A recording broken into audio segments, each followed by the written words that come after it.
Bismillahirrahmanirrahim. Assalamualaikum warahmatullahi wabarakatuh.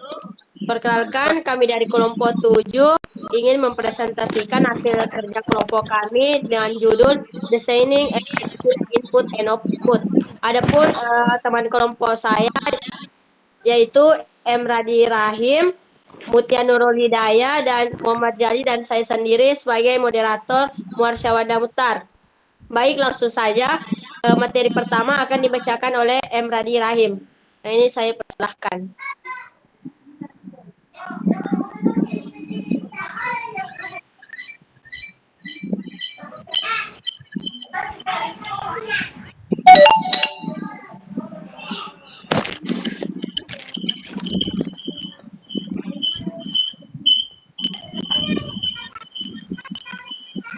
Designing effective input.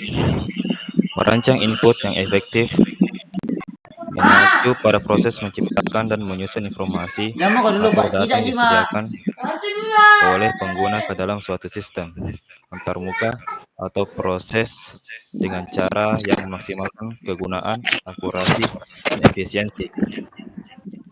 Ini melibatkan pembuatan mekanisme input seperti formulir, bidang, tombol, dan elemen interaktif lainnya, dengan pertimbangan yang hati-hati terhadap kebutuhan pengguna, beban kognitif, dan persyaratan tugas.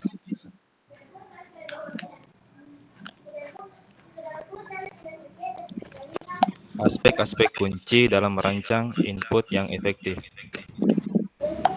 Daya tarik, memahami kebutuhan, preferensi, dan perilaku pengguna yang dituju sangat penting. Kemudahan pengguna, input harus jelas dan mudah dipahami, menggunakan label yang ringkas.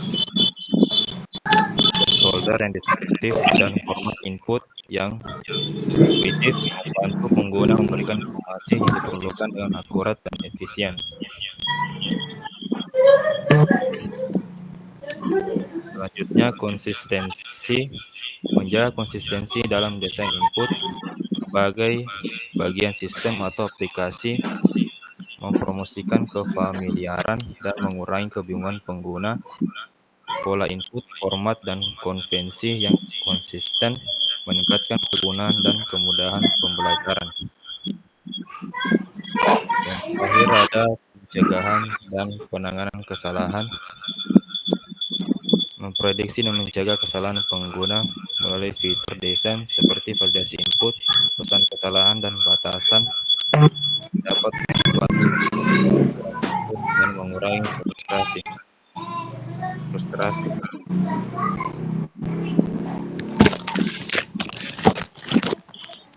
Selanjutnya, aksesibilitas, merancang antarmuka input yang dapat diakses oleh pengguna dengan berbagai kemampuan, memastikan inklusivitas. Dan selanjutnya ada efisiensi, menyederhanakan proses input dan meminimalkan upaya yang diperlukan dari pengguna dapat efisiensi. Fleksibilitas, menyediakan fleksibilitas dalam format input dan mengakomodasi variasi input pengguna, meningkatkan kegunaan dan mengurangi kesalahan pengguna. Dan yang terakhir adalah 4 umpan balik dan konfirmasi. Balik langsung tentang input pengguna dan mengkonfirmasi tindakan, membantu pengguna memahami hasil interaksi mereka dan membangun kepercayaan pada sistem. Dan mempertimbangkan prinsip-prinsip ini dan menggabungkannya ke dalam proses desain, perancang dapat menciptakan antarmuka input yang intuitif, efisiensi, dan ramah pengguna, pada akhirnya meningkatkan pengalaman pengguna secara keseluruhan.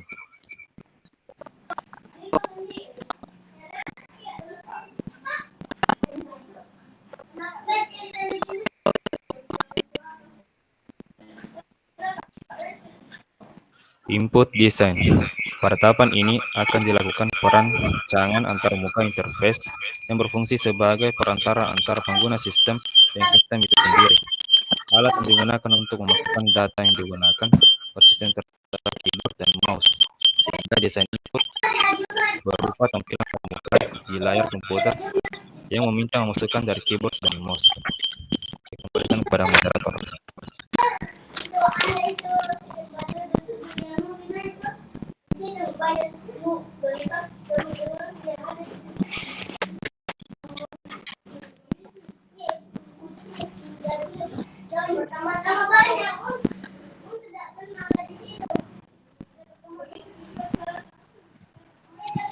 Selanjutnya akan dibacakan oleh Muhammad Jalil. Dengan ini dipersilahkan.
Baik, selanjutnya akan dibacakan oleh Mutia Nurul Hidayah.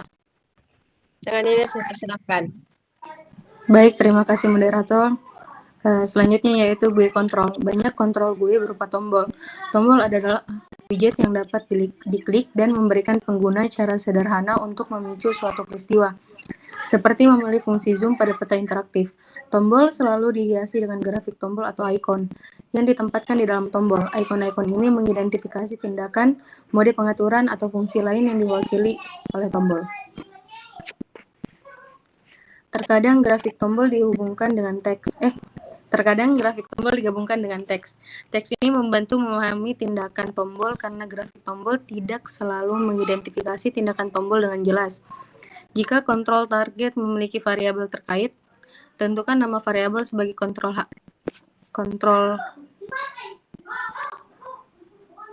ID.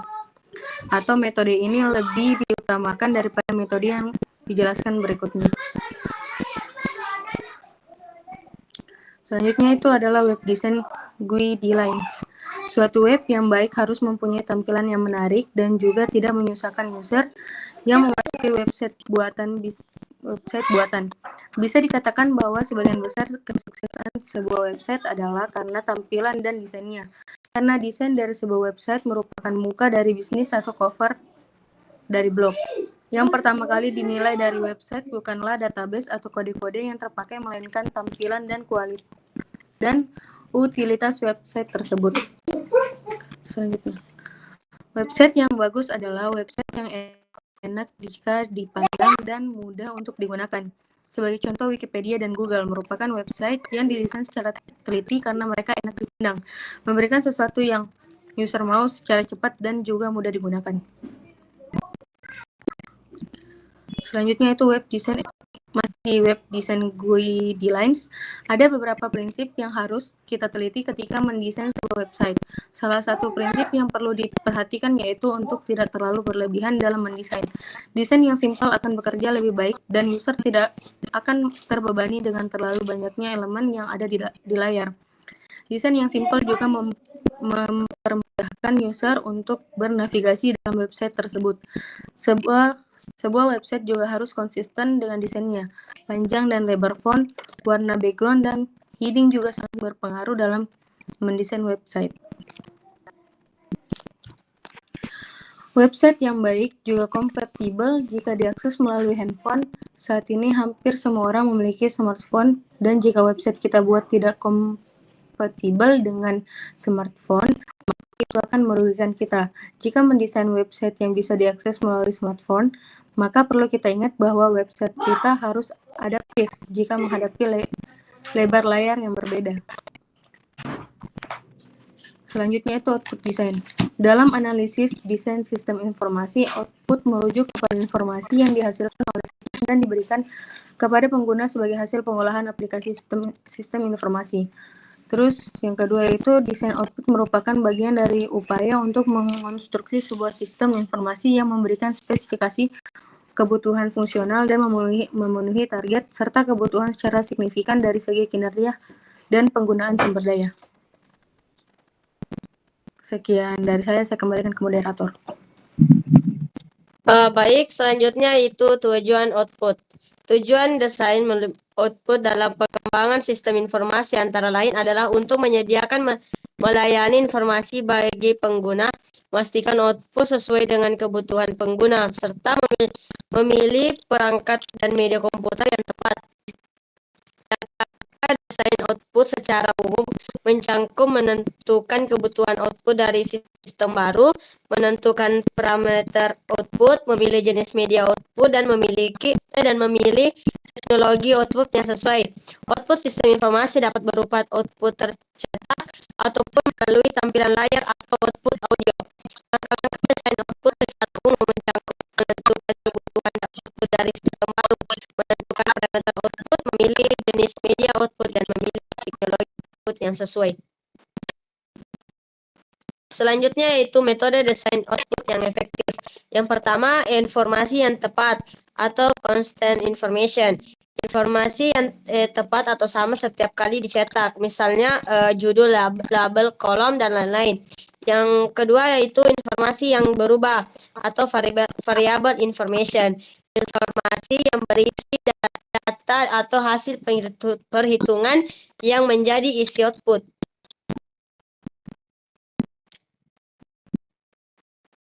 Itulah tadi presentasi dari kelompok kami. Lebih dan kurangnya mohon dimaafkan. Saya akhiri dengan ucapan wassalamualaikum warahmatullahi wabarakatuh.